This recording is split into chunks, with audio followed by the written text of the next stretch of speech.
LiDAR atau juga Light Detection and Ringing adalah teknologi pemetaan berbasis laser yang memancarkan pulsa cahaya ke permukaan bumi untuk mengukur jarak secara akurat. Hasil berupa data point cloud 3 dimensi.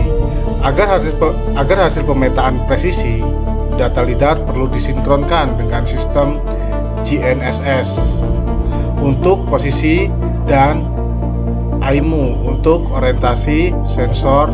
Sinkronisasi ini menjadi kunci dalam menghasilkan data geospasial yang akurat dan konsisten.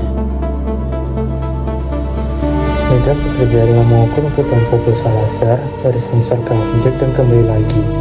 Informasi ini dikombinasikan dengan posisi pesawat dan arah sensor. Setiap detik hasil pemantulan akan memiliki koordinat X, Y, Z, intensitas, serta waktu perekaman yang presisi. Pernah nggak sih kalian lihat hasil pemetaan 3D dari LiDAR? Kok bisa ya sedetail itu? Terus mikir, kok bisa ya hasilnya seakurat itu? Nah, rasanya ada di sistem GNSS dan IMU yang bekerja bareng dengan LiDAR. Jadi gini, GNSS atau Global Navigation System itu berfungsi untuk menentukan posisi absolut dengan tepat. Nah, jadi di situ kita bisa tahu nilai lintang, bojo, dan ketinggian dengan tepat. Nah, sementara itu, IMU bantu mencatat arah gerakan dari kemiringan sensor waktu pemindaian berlangsung. Nah, ketika data dari ketiga sistem ini atau LiDAR, GNSS, dan IMU disinkronkan, hasilnya tiap titik point cloud bisa ditempatkan di posisi yang benar di permukaan bumi. Itulah kenapa sinkronisasi antar sistem ini penting banget buat menghasilkan peta 3D yang presisi dan bisa dipercaya.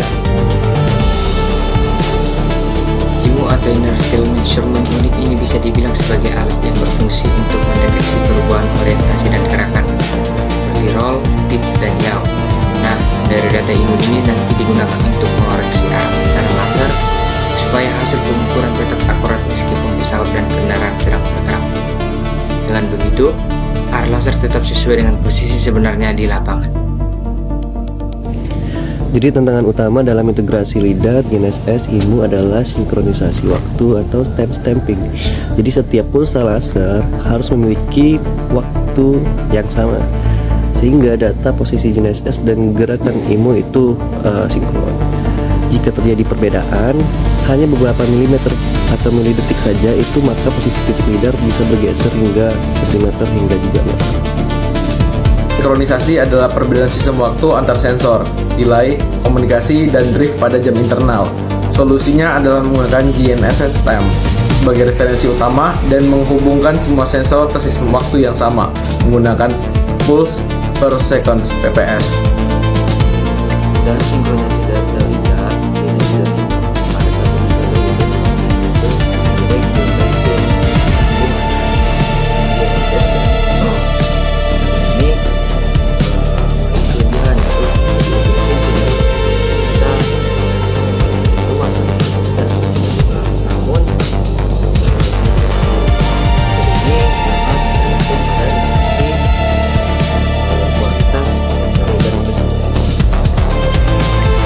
Penggunaan ground counterpoint atau GCP dapat dilakukan untuk memperbaiki atau mengkalibrasi hasil LiDAR yang sudah direferensikan langsung.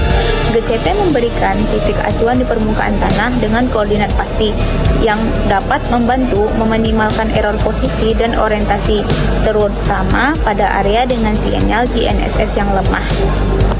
Kesimpulan dari sinkronisasi data tersebut sebagaimana yang dijelaskan oleh teman-teman saya, terdiri dari data LiDAR, GNSS, IMU itu sangat penting dalam memperoleh hasil data yang lebih presisi. Yang kita tahu, GNSS untuk posisi, IMU untuk memberikan orientasi, dan LiDAR untuk menghasilkan data objek yang ada di lapangan. Dengan menggabungkan data-data tersebut dan pemilihan metode iterasi yang lebih tepat, maka akan menghasilkan pemataan yang presisi dan akurasi yang tinggi. Terima kasih.